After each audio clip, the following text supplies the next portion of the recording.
So welcome back everyone. Our next session is Risk Management Committees, Have They Come of Age? The Risk Management Committee is a latter-day addition to the list of committees. They have gained increasing attention in recent times. Are they doing enough, or is their suboptimal performance a risk in itself? We have with us our panelist, Mr. Ashish Kumar Chauhan, who is the Managing Director and CEO of National Stock Exchange, which he helped to form and where he worked from 1992 to 2000. Prior to becoming MD and CEO of NSE, he served as the MD and CEO of BSE from 2009 to 2022. He is known as the father of modern financial derivatives in India. He credited with setting up the first screen-based trading in India, mobile trading, mutual fund distribution through exchanges, markets for SME shares, satellite telecom, the Nifty index, equity derivatives trading, and many other modern developments in the Indian stock markets. He is a member of University Grants Commission and the Chancellor of University of Allahabad. He is on the board of IIM Kolkata and Open Network for Digital Commerce ONDC. He was also involved in conceptualization of the National Securities Clearing Corporation, NSCL, and the initial setup of National Securities Depositories Limited, NSDL. He is a member of the University Grants Commission and the Chancellor of University of Allahabad. Ladies and gentlemen, Mr. Chauhan. Our next panelist is Dr. Shobana Kamineni, who's the promoter, director of Apollo Hospitals Enterprise and executive chairman of Apollo Health Company and Apollo Pharmacies. She has spearheaded significant initiatives, including the development of 3 of the largest verticals within the Apollo Group and the leadership of India's largest integrated digital healthcare platform, Apollo 24/7. She was the founder and chairperson of Apollo Munich Health Insurance, later divested to HDFC Ergo. She was the first woman president of Confederation of Indian Industry, CII. She has been a very active in not-for-profit space relating to health initiatives and has founded Billion Hearts Beating, an NGO promoting heart disease prevention in India. Ladies and gentlemen, Dr. Kamineni. Doctor. Our next panelist is TV Mohandas Pai. He is a chairperson of 314 Capital and Aarin Capital. He has helped launch over 14 different funds in venture, growth, and public markets.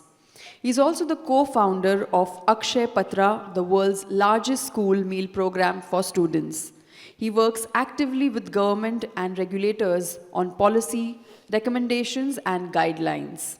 He has served on the boards of SEBI, the National Stock Exchange, the Manipal Group, and many other institutions. He has served on several regulatory and consultative committees, including the Primary Markets Committee of SEBI, several IITs, and the CAFRAL of the RBI. He is a former CFO and board member at Infosys. Ladies and gentlemen, Mr. Pai. Mr. Pai will also be the moderator for the session. Over to you, Mr. Pai. Thank you very much. We'll dive in straight away.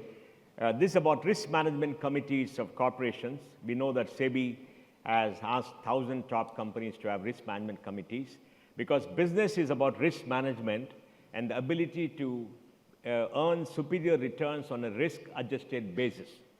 And it's very important to understand risk in a fast-changing environment. So Ashish, let me come straight to you. How do you see this whole idea of risk management committees? Have you found it useful in NSE? Have you found it useful in BSE if you had one? And looking at risk management committees of companies listed on NSE, how do you see them progressing in this area? In a way, of course, NSE has set up a risk management committee, and it is quite useful in terms of formalizing your thought process. It starts asking questions to the management on a variety of things. But overall, in BSE too, But overall, the way I look at it is, once you set up a formalization of a framework, it also becomes a tick boxing exercise in a way that otherwise the committee members would be asked later on, did you take look at this risk, that risk? And as you rightly said, what is risk? It's an interesting sort of concept. That risk comes out of an Italian word called risicare, R-I-S-I-C-A-R-E. How they pronounce in Italy, I don't know. But it means to dare. In fact, there is a book by Peter Bernstein called Risk Against the Gods. Because when you dare, you are in a way going against the God's wishes, right? And so for me, what is business? Business is basically the risk you want to take, you are good at taking, that risk you should take. And the ones which you are not good at taking, you should be able to identify and then pass on to somebody else. There is no way you can, all the risks in the world don't get eliminated. Why? Because, I mean, I am a professor. You might have seen in my CV also that I have more positions in education than in finance. And so I used to take 40-hour course on risk. Right? So basically for me, the way you assume risk, why does risk arise is because of the time. Risk is a function of time, right? And so on and so forth. And when the committees start thinking about the risk affecting the business, one is the business itself as a risk, which is the core part of the business, that it's taking risk from others, providing some services or products, and then what it doesn't want to catch. And external perception vis-a-vis internal situations also need to be checked out, because broadly speaking, you end up worrying about only financial parts or treasury parts, which is in a way very, very limited. Whereas what you need to be worried about is how companies actually stop now. In fact, one large company in UK recently closed down for almost 4 or 5 months now, just on information security going wrong, right? Yeah. And so government of UK has to now fund it for so many months. And so the risks, the unknown, see, again, the Dick Cheney stuff, you know, that there is a known known, and then there is known unknown, and then you have a unknown, right? And so a good risk management committee will at least do known unknowns, but an excellent risk management committee will do unknown unknowns, right? And that's how, and it is true for countries, it is true for individuals, it is true for companies also. Now, within your enterprise, what do you see the role of the risk management committee of the board vis-a-vis the role that management plays? The management manages risk on a daily basis, right? And especially for a platform like you in the stock market, risk is there every second. Now, you have a risk framework, you manage it. What role that the external board members play sitting on the risk management committee of the board? No, at least they help you formalize your thought process. You need to create a framework. You need to go through all the ideas, because you will be grilled. Otherwise, you are managing as a part of your day-to-day job, and you don't write that down. You don't make a presentation to nobody, because you're running from really one crisis to another every day. But when you have to actually formalize, you have to report, you have to see how things are going right, going wrong, what could go wrong. And that's where I think the risk management committees actually play a very, very important role. And they played a good role. Absolutely. And they tightened up your ability to manage risk and to focus on risk, evaluate risk. Absolutely. And at the same time, see, for me, risk is a probabilistic function. But when the event arises, it's a probability equal to 1, right? And then the committees cannot take you out, because committees are sitting somewhere. Ultimately, for me, unless I die, I don't go to heaven. So committees can't take me to heaven, right? Shobana, now you are a doctor, medical. No, You're not a medical doctor. Yeah, when she announced that, I was looking around the room. We have Saying, only who is one that? doctor in the family. Okay, that's your father. Okay. Now, your father is a medical doctor. He understands risk in medicine, right? He's about handling patients, diagnosis, and all that. Now, you are a business person on the board. You've been chairman of the board. Now, how do you see the risk management committee of the board? Have you found it useful? Has it helped your enterprise to manage risk better? First of all, I really liked your thing, the definition of risk. I obviously didn't follow it when I broke my foot. So I did challenge the I told her gods. she's got one more foot left. No, no, no. As cruel now. So I think, Mr. Damodaran probably called me because I also was involved for 11 years in a very, very risk-averse industry, which is insurance. And that's really where I learned, so much about risk. And once when I was talking to the chairman of Munich Re, and I asked him, what keeps you up at night? And he said, and this is like even before AI and cyber security and all. And he said this, so this ability to look across,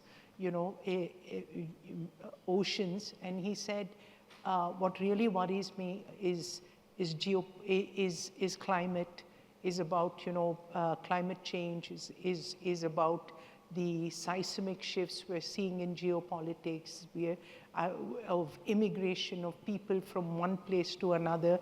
And then he spoke about cyber, and he said, we don't even know how to price that risk.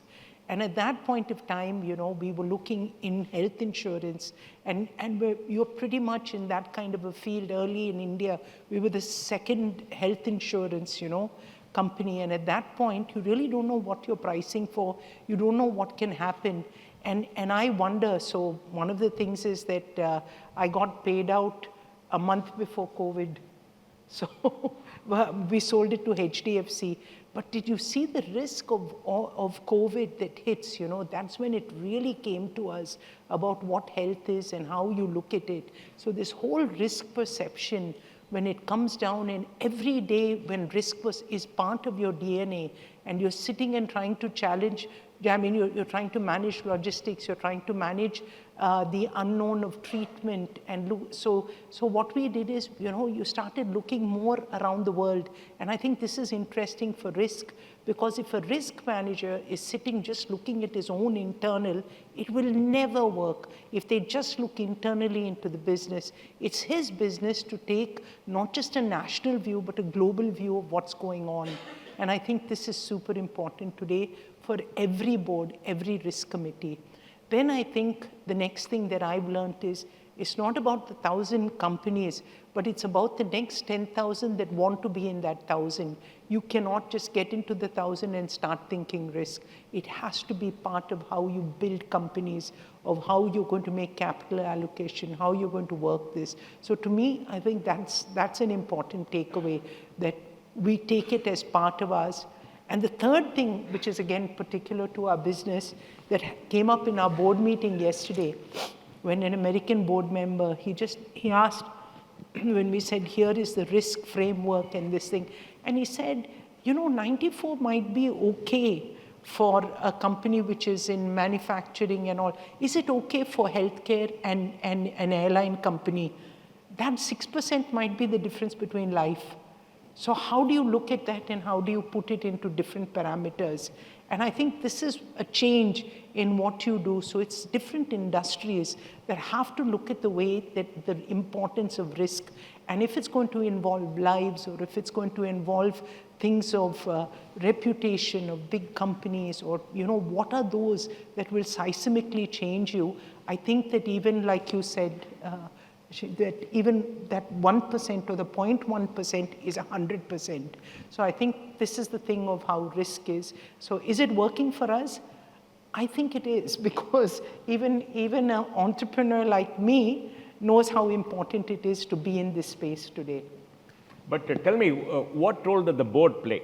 The board's risk management committee, they're obviously independent members, some people of management, etc. Do they have the level of expertise to question you, to advise you on potential risk? Are they just a sounding board? I mean, are you concerned about the lack of expertise, the need for expertise on the risk management committee of external board members? When you evaluate board members to join the board, do you also see whether they have the capacity to be part of the risk management committee? How do you see the board as a risk management committee of the board, interacting with you as management, and you find the interaction useful? Or is it just that there's a regulation, you need to have a committee, so you play it up, and they ask a few questions and it's over. How do you make them useful, and do you find them useful? I'll give you an example. I got Advent in as private equity into our in the company that I chair in Apollo, and I thought, here we are. Most of it is supply chain, and we run so many go-downs, in the country, and we're the largest pharmaceutical distributor in the country. And they came back to us and said, 3 of your go-downs, you don't have a formal fire license. We won't invest. And at that point, we said, what are you talking about? It's not that bad. It's just that there's some problem with it. And we told them, in the technical, it doesn't go by the rule book. But they said, no, this is a risk. So I think when you have outside people and independents coming in, they have a different lens. So I learned something that day, and I think that's what the independent directors do. Not all of them might be experts in everything, and for that, we definitely have, we've hired a firm that actually sits and does the heat map and do this, but sometimes these independents will connect dots that we don't see, and I think that's what risk is about. It's not like you'll know everything, but how are you connecting those dots and bringing those synapses to something that is unconnected with you? These guys are not in healthcare. They're not in logistics, but they bring this in because it's the framework of that American doctor that came to us and said, how do you look at this risk is 94 doesn't work. So I think some boards have it. Now, some that are not, I can't speak for all boards in India and how they do it, but I do think that those that want to be able to prosper and really move forward in the future, if you don't look at this seriously, and Mohandas, you're so provocative that you're asking me this question about board members and all that. Tell me which entrepreneur loves their independence. But the thing is that they're there for a purpose. And I think the more they challenge us and push us in a good way, those are good discussions to have. An independent board, we had discussed it with Mr. Damodaran, becomes important under 3 circumstances. There's a regulatory failure for the corporations, and you need a board member to stand up for the corporation. 2, there is a CEO failure or a management failure within, and the board has to take over. And I think 3, that the business failure because of external environment, like the global financial crisis, where the board has to stand up. Now, that's where I think independent board members become extremely important, because they have to protect the enterprise from management and the external environment. But the bigger question which I would ask is... RPT also. RPT. RPT is a structure, I would say the structure, is a disclosure and a structure. Our board spends a disproportionate because a lot of disclosure there. But the question I'll ask you, as an entrepreneur and as a board member, as a founder of an enterprise, and as a person whose large part of the net worth is in the enterprise, do you actively look for and cultivate to have a great board in managing risk and becoming a sounding board, questioning you? Do you look forward to the questioning? Do you actively work to make them better? Do you actively work to look at the external environment and see what is happening? Are you paranoid about external risk just to make sure that you do not fall apart because something happens which you are not paid attention to? So I think that one of the things that I am, if anything else, is paranoid. I feel that in this world, if founders, if CEOs are not paranoid, their business will become walking dead companies, because there's always somebody to disrupt them. So we need to be able to keep our eye on the ball, whether our board members are in that space or not, to be able to healthily challenge us. I think to some extent, but I get as much pull and discussions as in platforms, talking to you guys, or just meeting people, and I think that part of it. So I think that most people actively want to be able to de-risk themselves. It's a natural phenomenon of a person, and for a company, for a good company, you're always looking to de-risk. So wherever you're going to get that better, and I agree, you keep I'm going to go back and ask my board members to do more after the way you described it. But I think that it's all a work in progress. And the better that we get it, it will never be 100%. But the way that we look at it and approach it, and if you're going to go on every day with a fresh lens, I think that's one thing I would have learned from talking to you today. Now, Ashish, tell me, how do you inculcate a culture of understanding risk in the enterprise? Because, you are a platform. You are in public scrutiny every single second. Anything could blow up in the world. And it's really scary. I mean, I've been on the board of NSE, and I've been scared sitting on the outside sometime wondering what happened. Because every time something goes wrong, at 9:30, the market doesn't open for 1 second, the whole market crashes, and then the SEBI is going to call up this and that. It's scary. It happened once or twice. Now, how do you create a culture of understanding risk, trying to take steps to make sure that as much as possible, the enterprise itself, the managers manage that? How do you create that culture? In a way, you need to figure out and then rank them. There are matrices and there are process. Million risks Yeah. which you can identify, and probably trillion which you can't Yeah. identify. But the ones you can identify, you need to put them in some sort of a priority list. And as you rightly pointed, the biggest risk an exchange faces is that in the morning it doesn't start. Why? Is that once it starts, it's like a car, it will keep on rolling normally. It will not fail. But if it doesn't start in the morning, it's a chaos. I mean, UPI can fail 4 hours, nobody will. But somehow in this country, we have created a perception that NSE cannot fail, which is a good and bad both. So I recall February 24, 2021, I was in BSE. NSE did not work for 4 hours. It was like, Amazon, that AWS, what they call it, Yeah. last 3 weeks they have failed 4 times, where 80% of American websites are working, and still nobody cares. Its prices actually go up, because it shows that how many people are dependent on it. People who didn't figure, started figuring out, "Arey, ye to acha hai." Why I'm telling you this, when I joined NSE back after 22 years, in 2022, first thing I said, how do we figure, and how do we ensure that this, to the extent possible, again, nobody's a god, to the extent possible, how do you ensure that this thing doesn't recur, right?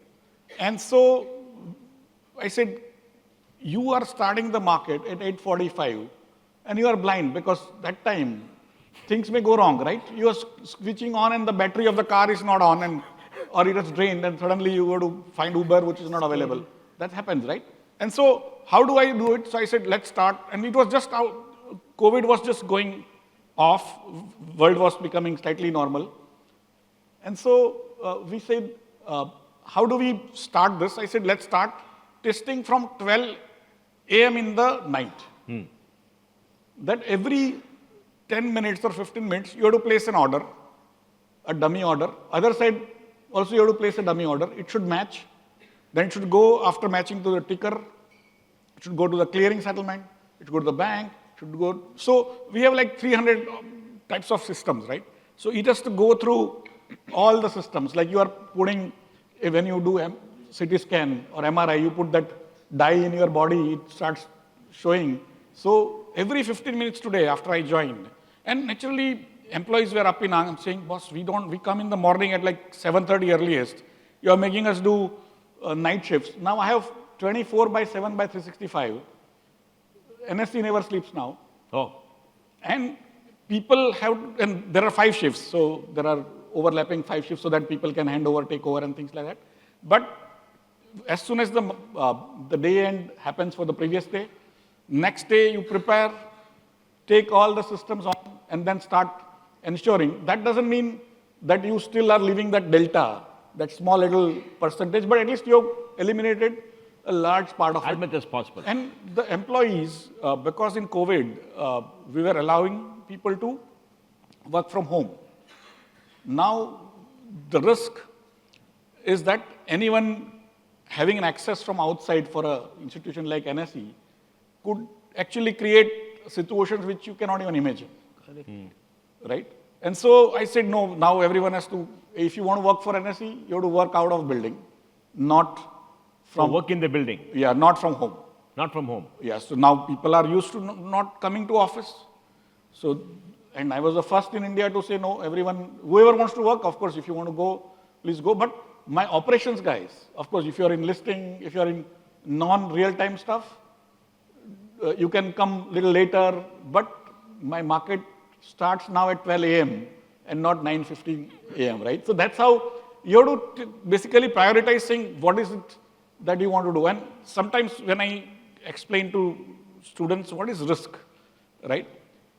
And how do we measure risk? Have you heard of concept of volatility? Right, so volatility is not, many people think when I lose money it's risk, and when I make money it's not risk. It's not true. Right? It's basically, in mathematical it's called x minus x bar, right? And so if you are expecting to make 100 rupee profit and you make 1000 rupee profit, it's still risk. Yeah. Because what is risk is movement away from expectations. Yeah. So even if you make a lot of profit, it's still risk. If you make loss, you were expecting losses and you made so much losses, then there is no risk.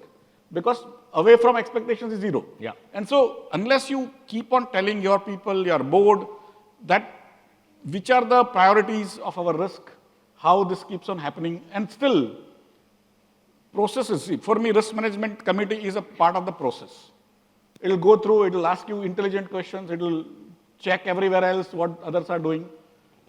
But when it comes to risk actually fructifying, then you need to do action. You can't be worried sick like a deer stuck in the headlight, neither here nor there. So you have to keep on training your people, testing your people. So today, I have literally exactly the same setup in Chennai. If you, by whatever situation, if NSE is bombed in BKC, in 45 minutes time, it will be taken over from Chennai, but exactly same replica. One person sitting in NSE, BKC doing something. The checker, the maker is in Mumbai, checker is in Chennai. And if it's like they are working together. Yeah. And it's done in such a way that every month we do a mock trading from Chennai, but twice a year, at least 2 days, we do live trading from Chennai. Yeah. So that most of the time you have disaster recovery, which is there, just you think you have spent the money, very good. Tick boxing happens, but you have never tested. And it is not only in stock markets, everywhere. Only in India, stock exchanges are forced to trade from the DR site twice a year, and at least once a year, of course we do it on a Saturday, we do, these are planned shifts, right? On Friday night we shift, and then Monday we start trading from Chennai. But once a year, we try to actually run on Saturday real market, live market, not mock. And then create a crisis by closing down one machine only. You deliberately create a crisis to understand. And then it has to take over, because see, when you do machines shut down in a systematic way and take over from there, then you are not doing a real crisis, right? But you're not doing in live trading. Live trading we are doing on Saturdays, because I don't want to affect on Friday or other days. Too much. But why I'm doing this is just to say how prepared. So for me, how to stay prepared for your largest risk, because for me, that not starting or NSE not working in time is not only a risk of business, but it's also reputation risk. It's not only a reputation risk for me, but reputation risk for India, right? And it's other exchanges in the world keep on closing down. Chicago Mercantile Exchange, Nasdaq, New York, Singapore, everyone closed down. Only in India you cannot close. They don't have a SEBI to push them and the fear of SEBI. No, we have 7 television channels. Huh? You have? 7 television channels doing work only on me. Now, that is the problem. Good one. Right? SEBI also would understand that somewhere, nobody is a god, right? And even, sometimes people tell me that you have to hire the best. Some SEBI chairperson used to tell me, कि your CTO has to be earning more than you. And I said, madam, आप Bill Gates को लाइए, फिर भी नहीं कर पाएगा. Because now the world has moved in so many different directions. I mean, it's easy for me to pay money and think that risk is gone. ऐसा नहीं होता. Right? So that's where management. You have to actively manage, and you can have all sorts of wonderful ideas about saying paying money means getting results. It doesn't work, right? Today you are going through AI, right? I mean, in morning I was in a panel. No, I'm going to ask you on AI separately. Right. Okay? So yeah, I will basically sort of dwell upon it at some point. Yeah, but let me ask you then two questions coming out of that. In case a crisis happens for something, some risk gone wrong, what will be the role of the board and the risk management committee for the enterprise? And second question, what role does a regulator play for a regulated entity as far as risk is concerned? See, Two for separate me, questions. See, if Start with the first. If the risk arising is a slow-moving risk, it's like a slow-moving train track, then at least the outsiders can see that train is going to go and hit somewhere. But if the event is happening, unfolding in rapid time, my risk, and I'll tell you, my response time is in 100 microseconds. 1 second has a million microseconds. Next year, I'll give you response time in nanoseconds. 1 second has 100 crore nanoseconds, or 10⁻⁹ or a billion nanoseconds, right? In that, the difference between 1 second and 1 microsecond is the same as 1 day and 3,500 years, right? So, in that, what is committee going to do? What can I do? Nothing. No. So what the fallout, no, you are to manage the risk, that is given. The fallout of the risk for the public eye, what role does the board play? So the way I look at it, when SEBI thinks or some other people think that risk management committee is there to manage post facto or pre facto or plan. Unless you figure that, you are going to be thinking that committee will come. Now you try to call committee members when NSE stops functioning or somebody, some large broker defaults. You mean to say that person sitting in some other corner of India or world has any clue of what is happening or what is going to happen or what can happen? You wait for them because they are bosses. And boss has no clue how to respond. So you have to keep on doing. So we have a framework for a broker default, 2 of them largest brokers defaulting, what we will do, how much money I have. Every day I have to count. Literally, I get to count saying my top 2 guys, top 3 guys today, if they default all of them, simultaneously, I have still enough money in my settlement guarantee fund to ensure that my settlement happens next day. If all 3 break down, their investor protection, because some of the investors will not get money, I have enough money to give minimum some guarantee to even small investors like 2-3 lakh? So those are the things we keep on worrying, working, creating funds. Sometimes income tax does not allow that, saying you are trying to avoid taxes, right? Because you are allotting money for those kind of things. What role does the regulator play for you as the regulated entity in terms of risk management, committee architecture? So the risk management, basically the role the regulator has played is, they've gone to the ministry and saying this settlement guarantee fund, which is when the broker defaults, exchange has to pay up, you need to create clearing corporation, and that should be tax exempt. They got it done from ministry, and every time I have to send, when they create a framework for saying how much minimum I should keep. There is a regulatory capital, regulatory risk capital, and actually business risk capital, right? So I have to worry about regulatory, which is tick boxing, but I have to worry about the other side. But they got my approval from income tax, and each time I can assure you, each year for last 15 years for BSE and NSE both, whenever they put in money into settlement guarantee fund, income tax assessment officer will certainly raise a query, and it will go on to appeal for next 10 years and things like that. So, but still I have to do it because the sanctity of my market is of utmost importance not only to me, but to the country, right? And otherwise, what you have is what we call domino risk.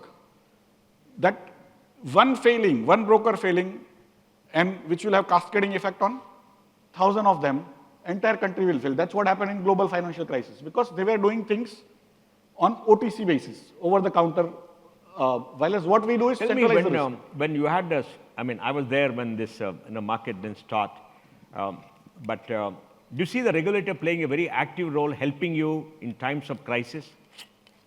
I think... Or they just beat you up just to tell the market that broadly, see, they also have to play to gallery. I don't blame them, right?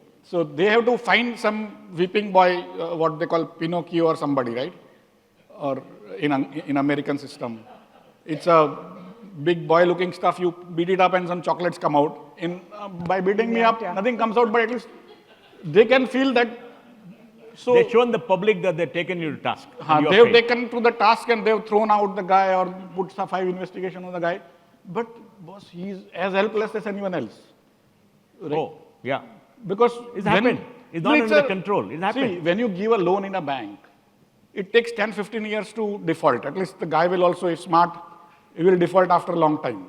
In my case, I'm sitting here talking to you, and suddenly things will go wrong. I will certainly not only lose my job, but I will have 15 investigations from CBI, ED, these, that, as if I was doing something here. And Mr. Damodaran, at least has been SEBI chairman, he can sort of vouch for me that I was with him. Otherwise, right? You're on screen.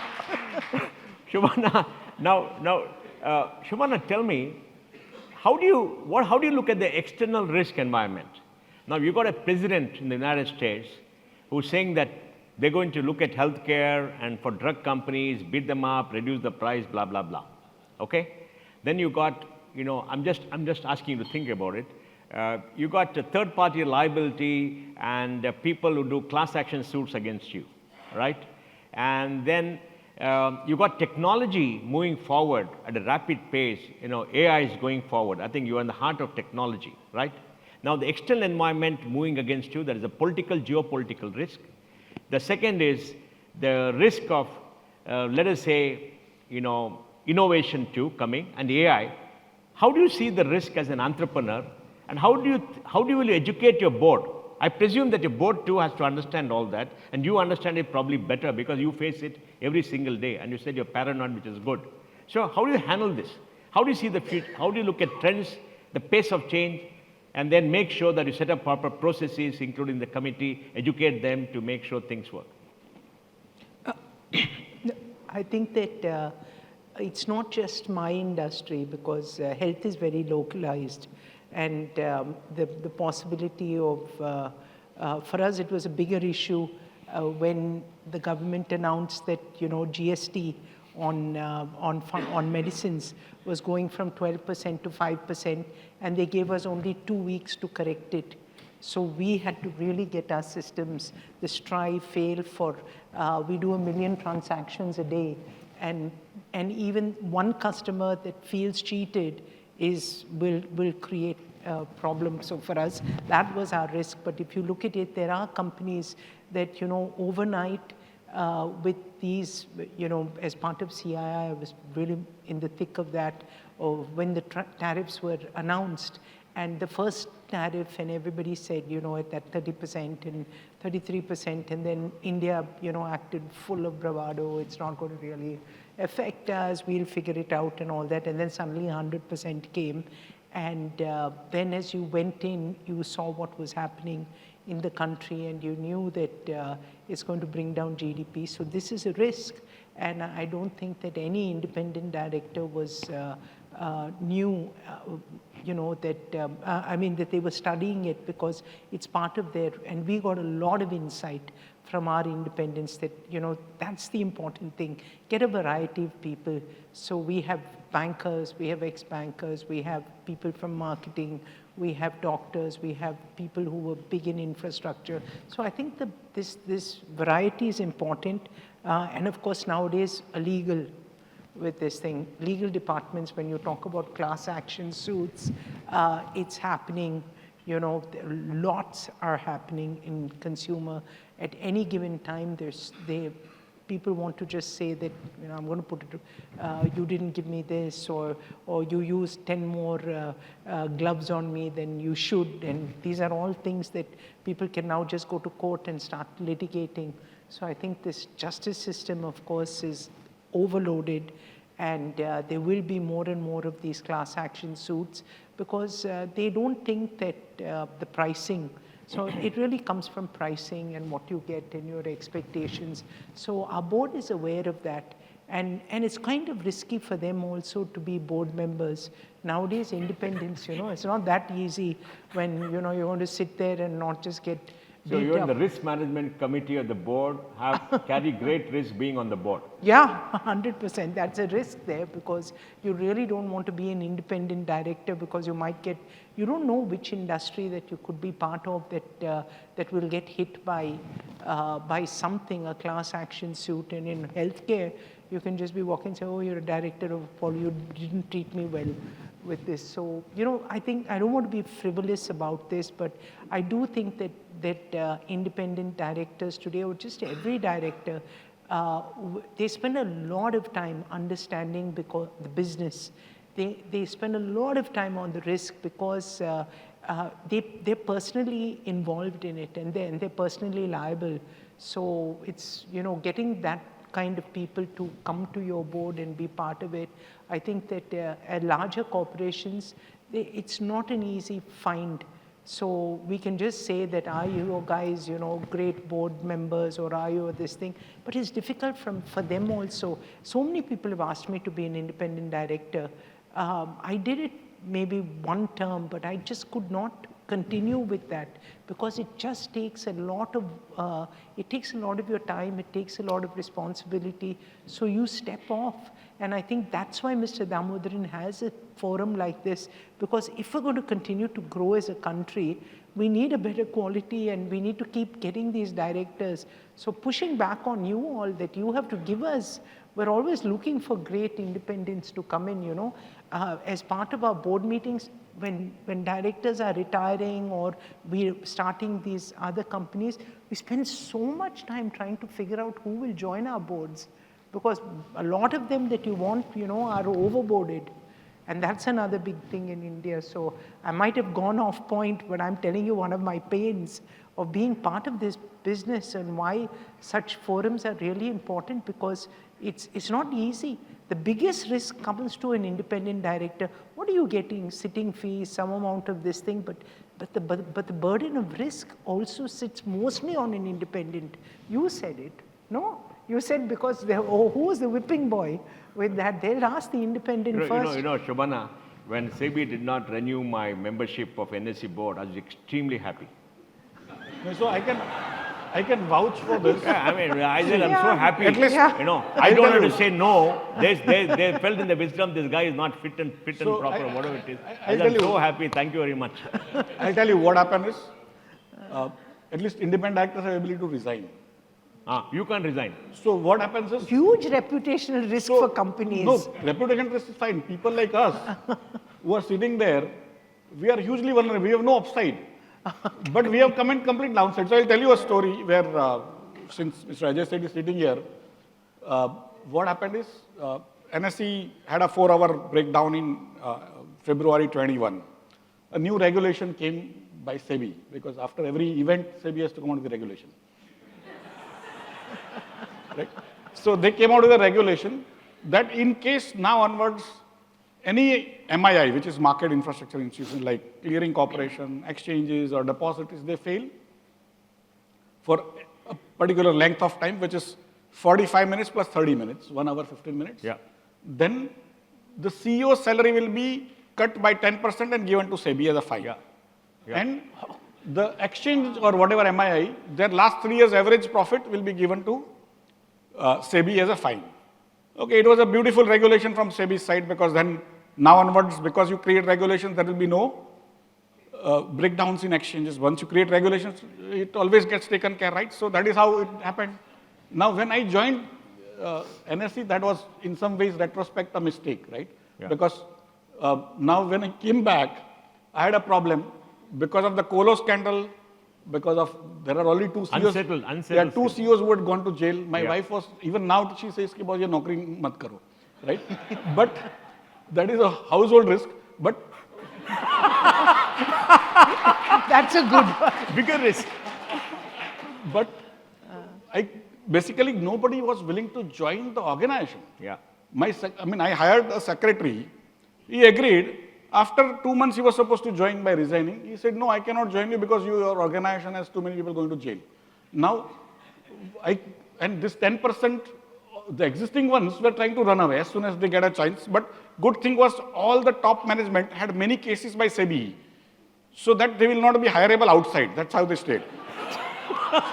So they have to stay to protect themselves. No, just because nobody will hire. They Nobody are will trying hire to, right? So I kept on telling, because there was no hearing there in SEBI.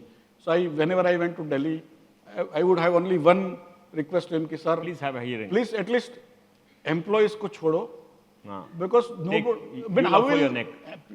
organization like NSC or BSC or NSDL will Attract work if we can't attract talent and Yeah. who are always fearful, and then you will get only bad people who can manage the system, not the people who are actually capable of running those systems. So when you put too much of onus on individuals and go after them incessantly because you have to prove to the world that somehow you are acting. I want to ask Ajay said that question. No, but So that's I a want to good ask him the point. question but later. to credit to him, because he's sitting here, No, he was in government and is now so a regulator. he got it done. He called- At he least told the you. employee part was removed, exchange part is still there, and then naturally many other exchanges went down. NSE did not go down, but not nobody go has find yet. That's a good thing or bad thing, I don't know. Good thing. No, but tell me before we go to the Although regulation audience, remains. before we go to the audience, one quick question. How do you see the risk of AI, rapid pace of technology change, quantum computing coming, and all this allowing criminal networks to possibly hack into systems at a pace not seen before, because they got this power of computing and they got AI on the side and they can hide the best brains, paying them whatever they want to hack into your network. How do you see all the risk unfolding, and what do you think should be done by enterprises like you See, technology risk is the largest risk in today's world. today? And not information technology. Technology anything. means Yeah. anything that has not been done before or Yeah. anything which you can do Yeah. sort of differently. Both for me are technology, right? Your businesses will change, but it can also stop because of somebody happening. Like on Operation Sindoor, first day, usually I get around 18, 20 crore attacks to close down my websites in a day. 24 hours. I mean, I am the most attacked entity in India today. Yeah. So 18, 20 crore attacks is fine because we do this every day, right? But on Operation Sindoor day, in 20 minutes, I got 40 crore attacks. 40 crores then. Right? And so basically we have to be prepared for peak kind of situations. And so those are the kind of things we work on, and still you can go bad. I mean, ultimately. And for me, the AI, I mean, when NSE started, it was a floorless exchange, right? People said from all exchanges across the world, NSE was the first successful screen-based automated exchange in the world. After that, New York, NASDAQ, everything became automated. NASDAQ used to be screen-based, you had to call to trade. NSE was like matching on the screen. Nobody was there, actually. But people used to tell me that once you bring it in, you will have all sorts of mafias coming, these, that. You have to keep on, see, those guys are going to use the technology the maximum. Yeah. Right? And today also. Yeah. I mean, today there are people, you can just pay them in dark web, and they will attack as many times as you want. Like you pay per attack and some very small amounts, robots are available, they just go haywire. But even otherwise, the amount of nonsense that can happen, but again, technology cannot be stalled, right? So the AI has built on the IT, right? If IT was not there, AI would not have come. But AI, the way I look at it is, the world is now at risk because almost 40–50% of America's market capitalization is on AI. That if somehow we capture the AI technology, then we can rule the entire world like what we did for IT and stuff like that. So they ended up saying that, and they created hype, shock, and awe, saying if you have $500 billion, then only you can come to the table. Otherwise, you are a loser. Now it has become $1 trillion, right, in last 2 days. So they created the shock and awe, and also psyching up all other economy. Today morning, I was on panel. By the time I discussed AI, it was already over. But basically, it was said that India is the loser because Taiwan and China are winners, America is winners. And I have been saying that AI is just a tool. Crooks can, of course, use it, but good people can also use it. AI, I mean, IT, India did not invent electronic chips. India did not invent Unix, Python, COBOL, Pascal, nothing, SQL, nothing we invented. Still, we are the biggest users. Yeah. And America was trying to say that we are going to capture this market because we have these fundamental models. We have like 10 people who are each $5 trillion. So that's where get impressed and don't come this side. China pricked the bubble by saying what you are saying $1 trillion. Give it free. I do it in $1,000. Yeah, give it free. So instead of making claims, China actually proved it by putting those sort of fundamental models on open source basis. Now that bubble has been pricked. Last 2 days, almost $2.5 trillion have been cut off from the AI companies. The top 7 in America are all AI companies, all IT companies. $2.5 trillion, half of India's market cap has just gone down in America without anyone knowing, because it has become a large risk. And I have always been saying that users, when it becomes lower cost, users will use it the most. And that's where India's GCC, India's ecosystem of adapting to the technology. The societies which progress are the societies that don't invent. If they can invent, it's good. But how they adapt. India adapted to IT like fish to the water. We did not have even telephone lines when NSE started. So I had to design a satellite telecom network as a mechanical engineer, which I did. It worked. It's a miracle how books sometimes are true. When I read the books, designed, and it worked. But broadly speaking, India took off 30 years. India changed itself, India changed the world, right? And next 30 years, because we have young people, demography is young, society is IT savvy compared to any other country in the world. It's going to adapt to the lower cost part of AI, which is now, like today morning, I was watching some Maya.ai. It has created some voice-related AI using some free credit available by Google sitting in India. My son himself has a vibe coding stuff in India. But broadly, I see the users of India are going to use it much more effectively in GCCs, in already being done. Sort of development and stuff like that. So don't get impressed by what the psyching of population by American guys do it by saying trillion, trillion. And similarly, China also now it has come out in the open. You can also download, make your own changes and do it, right? So there is nothing there. Don't unnecessarily fear about AI and all. But if you don't use, you will remain behind, right? That's the problem. No, I'll just, Ajay, if I can ask you a question. As a senior government official, you have seen this whole risk issue from Delhi because you manage the country. I mean, you understand financial risk in the finance ministry. Now you are a regulator. What is your approach? What was your approach as a government official, senior government official, to risk in regulated entities and risk? I mean, a short answer. And as a regulator now, in a business which is all about risk management, insurance, how do you see the role of risk management? It's by a difficult question, and I was not prepared for it. But yes, what the panelists said, known knowns, known unknowns, these are the ones which are controllable. Yes. We have to build enough resilience there, and what Ashish has been doing in an NAC, and that kind of a resilience. Unknown unknowns. Yes. There is something, whether in the government or you ask the question in the risk management committees, they are the ones who have to do that blue sky thinking, where is the next unknown is going to come, how prepared we are. And of course, it's not saying that we can just keep on investing money, because then the capital has its own cost. So at the policy level, these are the issues, that what kind of a resilience we bring in. But important aspect also is that what is the downside, what Ashish brought in. What if a particular organization or system is down for 10 minutes, 15 minutes, 20 minutes?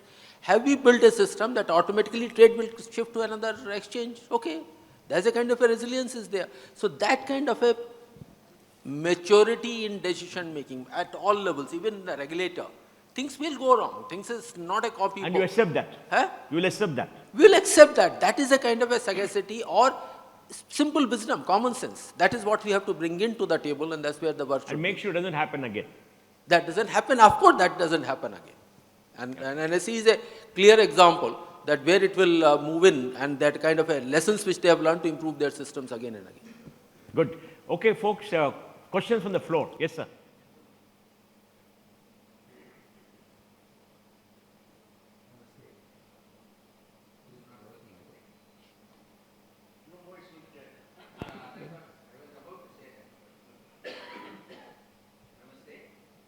Working. Okay, I will. I was a sergeant in the NCC.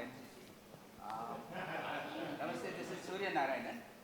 And coming to the topic, that is risk management committees, have they come of age? I have something much more basic to any of the panelists. Risk management committees, do they come into existence in companies only when there is a regulatory prescription? I mean, this has been my experience. And I will take the liberty of the second question. Do you think risk management committees should be totally de-linked from the audit committees, superintendents, because the skill sets required are totally different? I mean, with due respect to audit committees, they don't understand risk as much as specialized risk specialists. That is a very strong statement. Anyway, Shobana? One is that opening, I said that you can't aspire to be the next 1,000 by not understanding risk earlier. So we do have to design. The thing about the audit committee, I agree with you, they have their own set of, they have their own agenda and how they have to drive it. And risk is something that if you don't devote the attention to. But now we're seeing also a lot of cross-references when it comes to, you do need some of those members, you do need some of that eye also into it, because a risk committee is only as good as it's integrated into, we talk about medical, for us, we have different committees in this thing, but are they part of strategy? Yes. And audit is one of the tick boxes. It's not, when you combine both, I think you're not taking risks seriously. That's the bigger question. That's the bigger answer to me. Yeah, go ahead. I'm just thinking 6 years ago on this day, I was running a company with $1 million of cash every day. And I'm sure a lot of people in the room were also running companies. Nobody saw COVID coming with all these high-priced risk consultants. What is the risk of the next pandemic happening in the next 24 months? Anyone? No, Shobana. About 24 months, that's a long time today. So it could very well happen. But I think what's happened is that there's more preparedness. Because when we talk about risk, remember how we were saying, have we learned from it? Have we this thing? So I don't think in the next pandemic that we'll run out of oxygen, that we'll run out of supplies, that there will be capacity available and how to open it, operating procedures, ability for the world to talk to each other. And I think the openness that is now available. So yes, we have to understand that all these things can happen, just as they will in terms of cybersecurity or something in AI, bringing things down. So everyone is prepared for the next pandemic. Vaidya, let me ask you a question too, because it's important to have wisdom. Now, do you think India has enough professional risk management expertise in risk managers from the enterprise side and from the board side? People who can sit and possibly look at risk management, sit on risk management committees of enterprises. On both sides, do you think we have enough capacity and knowledge built in, or is just a progress? We have to progress more. My own sense is that these days the extent of usage of AI/ML models in India in running risk management systems have far evolved more, by the way, than even some of the other developed countries that I come across. You're saying that? Yeah. So when you go and see some of, some of these countries and say, I actually met one of the developed country, one in Europe and one in US also, and a mid-sized bank in the US, which is much larger than Indian banks. And I was a little disappointed to see the level of technology they had in evolving and computing risk and estimating risk and so on. At least the models were not as evolved. But one area where I feel India is not as good which I feel could do better is cyber. Because I see Israeli companies really beyond your imagination cutting edge.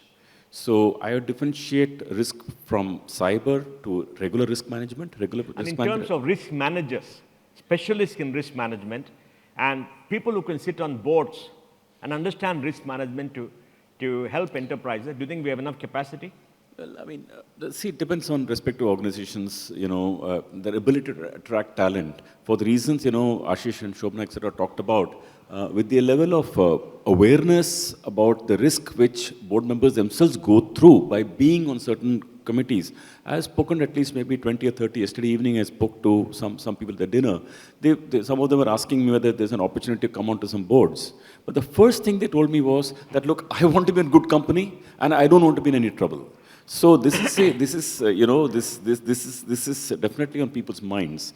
I'd say that's more the willingness to join with the level of, 2010 to 20. We just saw so many names in India. Corporate governance went bad. I think the last 5-6 years is better. But, after those experiences, people are quite cautious these days about joining any boards. At least Okay, let me ask a lady, then I'll come to you. Any lady, any woman here asking a question, please? Yes, madam. So, Ashish mentioned about the issues that they faced. I generalize that for the services industry now. And I say that what I have noticed during many years of observations is that there is a lot of focus on people who bring business, so client-facing work and stuff like that.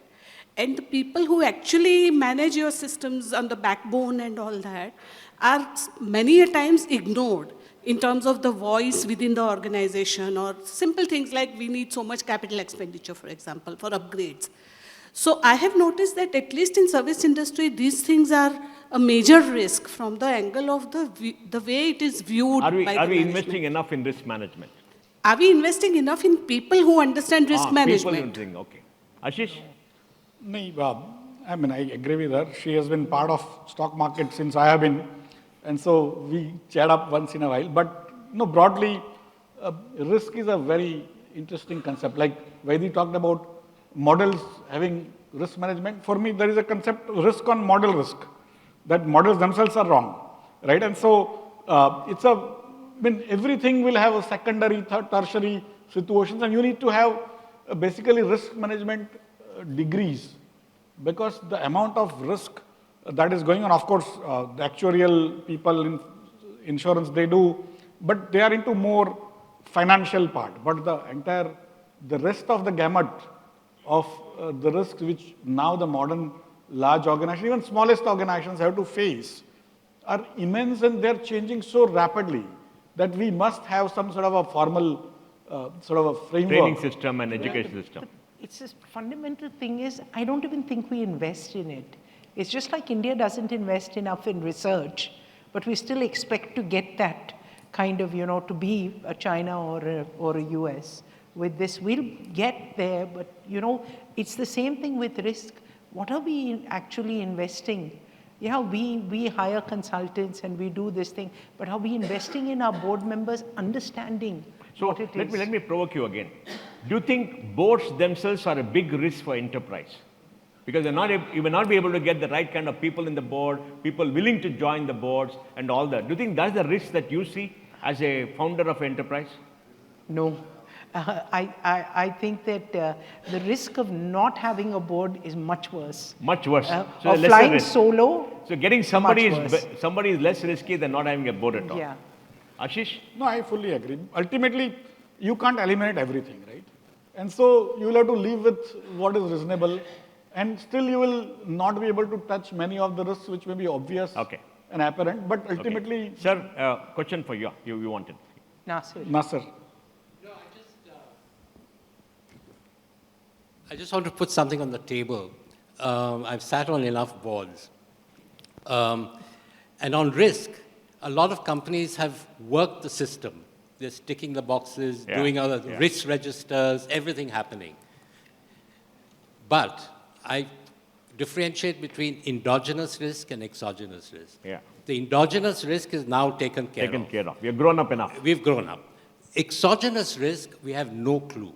No clue, or we're just growing? We are growing, but it's very, very big. You see, if you ask any company today, how much can you predict the future in terms of your market, in terms of the business, in terms of geopolitics, in terms of other sort of risks that might hit you?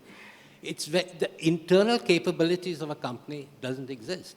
You don't have to be a searchlight today. You have to scan the environment, look at the environment, internalize the environment to the extent that you require it in a company, and get on with it.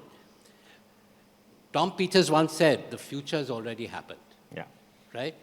Which means that you have to read the tea leaves. It's already on the ground.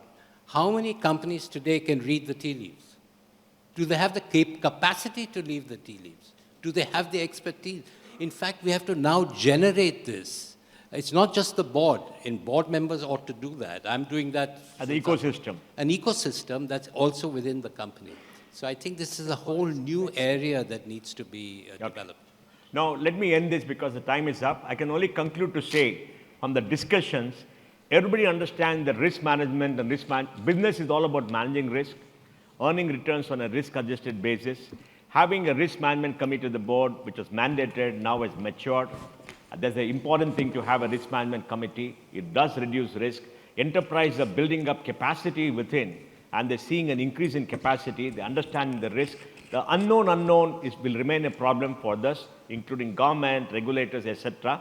And we have to build a next level of capacity on understanding about what the future unfolds in the ecosystem, and build ecosystem players, understand that to the greatest extent possible, assimilate that and do it. But we have come a long way in the past. We still have a long way to go. Thank you very much. And Shobana, thank you, Shobana, and thank you, Ashish, and thank you, everybody, for being a good audience. May we request you to please be on the stage. So I'd like to take a moment to thank Mr. Ashish Kumar Chauhan, Dr. Kamineni, and Mr. Pai for providing very useful insights in this panel discussion. May I now request Mr. Damodaran to present a memento to each panelist. Ladies and gentlemen, can we once again welcome him on stage with a round of applause? On behalf of each panelist, Excellence Enablers is proud to have sponsored education for one girl child for 1 full year through the NGO Nanhi Kali, a Mahindra initiative.